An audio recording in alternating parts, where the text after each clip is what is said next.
Selamat siang, Bapak Ibu yang saya hormati. Perkenalkan saya Adi Saputra Teja Surya selaku Direktur Utama dari PT Makmur Kamanda Tbk.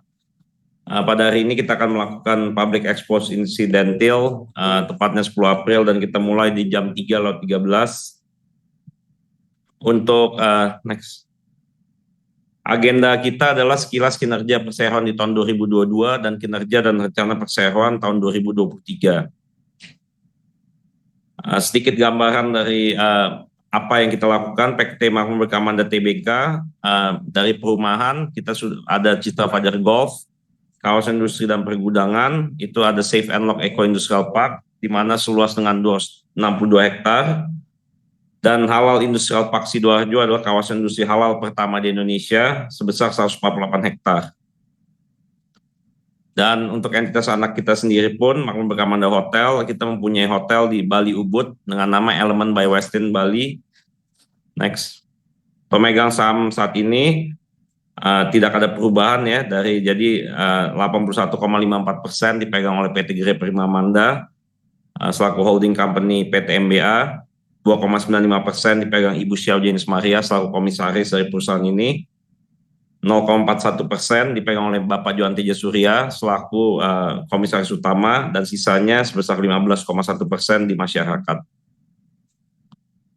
Untuk kinerja keuangan kita pun kita mengalami kenaikan yang cukup positif ya. Jadi dari jumlah aset kita yang sebelumnya 861 M menjadi 966 miliar. Jadi ada kenaikan lebih dari 100 miliar, dan juga dengan jumlah liabilitas dan ekuitas kita. Untuk pendapatan pun kita mengalami kenaikan cukup signifikan atau 37% lebih dari tahun sebelumnya. Jadi dari properti sendiri pun kita mendapatkan 106 miliar, dan dari hotel yang cukup signifikan ada kenaikannya menjadi 31 miliar tahun 2022. Dan laba kita pun ada kenaikan dari yang sebelumnya 30,2 miliar menjadi 34,9 miliar. Sebelumnya.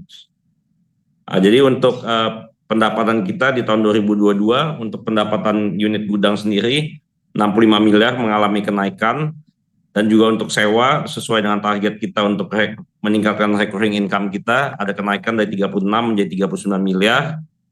Jadi totalnya itu ada kenaikan sekitar 9,81%, hampir 10%. Next. Untuk hotel mengalami kenaikan yang sangat signifikan ya, hampir 800, total 733%, karena di tahun 2021 kita masih dalam masa pandemi COVID. 2022 walaupun di kuartal pertama ada tetap COVID, tapi kuartal 2 dan 3 dan 4 kita bisa meningkatkan pendapatan yang cukup signifikan, sehingga pendapatan kita menjadi 137 miliar.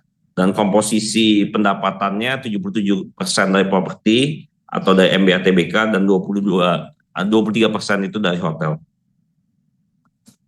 Next. Untuk di tahun 2023 sendiri pun ada kita masih jumlah pendapatan kita dari total itu ada kenaikan sekitar 23%. Jadi dari 20 miliar menjadi 27 miliar.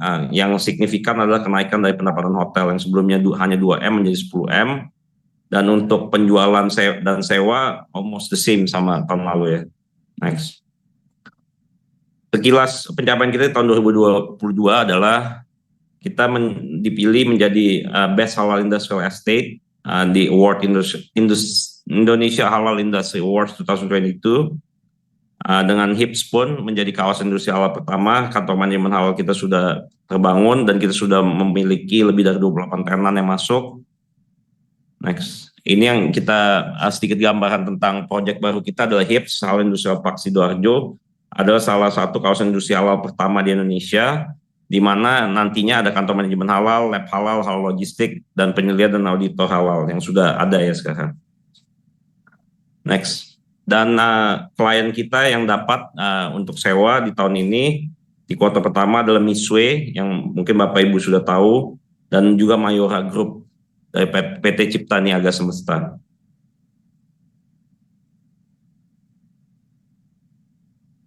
Jadi ini salah title musim 2023 nih yang sebelumnya. Jadi untuk posisi keuangan di Maret 2023 pun Untuk jumlah aset pun kita sudah naik ya, dibandingkan dengan 31 Maret 2022 yang 868 menjadi 975, dan dari end of 2022 juga kita sudah naik.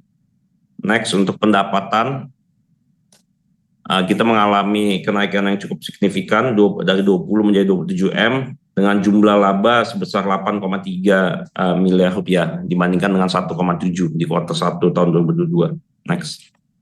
Target pendapatan kita pun kita mentargetkan di tahun 2023 sebesar 159 M 906 juta 780 perak.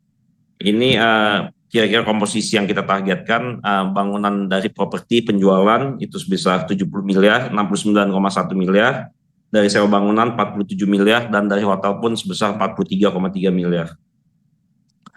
Rencana perseroan pada tahun ini adalah perluasan izin kawasan industri dan pergudangan safe and lock, pembebasan lahan untuk perluasan kawasan industri dan pergudangan safe and lock. Di tahun ini pun kita sudah menambah 22 hektar di kuartal pertama.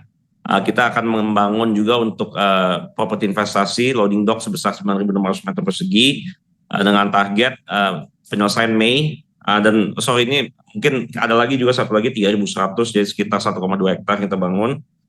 Dan yang terakhir adalah akuisisi salah satu perusahaan untuk membangun hotel di Pontianak. Itu target kita mulai pembangunan setelah Lebaran. Next. Kendala perseroan masih sama ya, perizinan, pelaku usaha mendapatkan kesusahan dalam mengajukan perizinan, dan satu lagi satu lagi adalah harga pokok penjualan mengalami kenaikan dikarenakan kenaikan harga bahan baku. Sekian dari saya.